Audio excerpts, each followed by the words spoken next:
రానున్న అసెంబ్లీ ఎన్నికల్లో బీసీ వ్యక్తి ముఖ్యమంత్రి కావటం ఖాయమని కాంగ్రెస్ ఎమ్మెల్సీ తీన్మార్ మల్లన్న అన్నారు. రేవంత్ రెడ్డి చివరి ఓసీ సీఎం అని అన్నారు.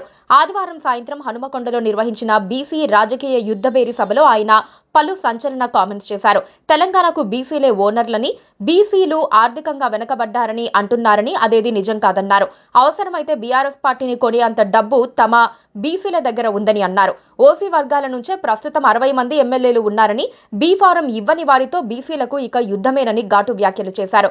తెలంగాణలో ఈడబ్ల్యూఎస్ రిజర్వేషన్లు రద్దు చేయాలని ఆయన డిమాండ్ చేశారు. లేకుంటే ప్రభుత్వాన్ని రద్దు చేయాల్సిన పరిస్థితి కల్పిస్తామన్నారు. స్థానిక సంస్థల్లో 42% రిజర్వేషన్లు ఇవ్వాలన్నారు. తెలంగాణలో బీసీలే 47% ఉన్నారని చెప్పేందుకు 90 ఏళ్లు పట్టిందన్నారు. కులాల లెక్కలు చెప్తే సరిపోదని, ఆ స్థాయిలో రిజర్వేషన్లు కూడా కల్పించాలన్నారు. ఈడబ్ల్యూఎస్ రద్దు చేసి బీసీలకు కూడా సమాన వాటా కల్పించాలని ప్రభుత్వాన్ని డిమాండ్ చేశారు.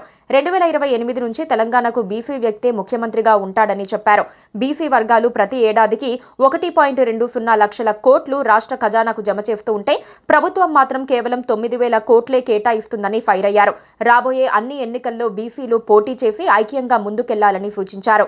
సభలో పాల్గొని ప్రసంగించిన బీసీ సంక్షేమ సంఘం జాతీయ అధ్యక్షుడు ఆర్ కృష్ణయ్య బీసీ ఉద్యమం అంటే అల్లాటప్ప కాదని అన్నారు. బీసీల బతుకులు మార్చే మహా ఉద్యమం అని పేర్కొన్నారు. జనాభా ప్రాతిపదికన బీసీలకు అన్ని రంగాల్లోనూ రిజర్వేషన్లు కల్పించాలని డిమాండ్ చేశారు. లేదంటే ఉద్యమాన్ని ఉధృతం చేస్తామని హెచ్చరించారు.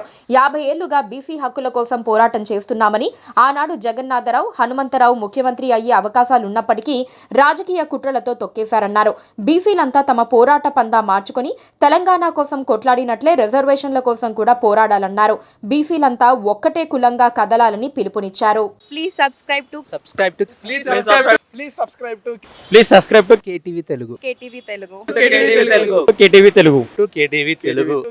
తెలుగు ఛానల్.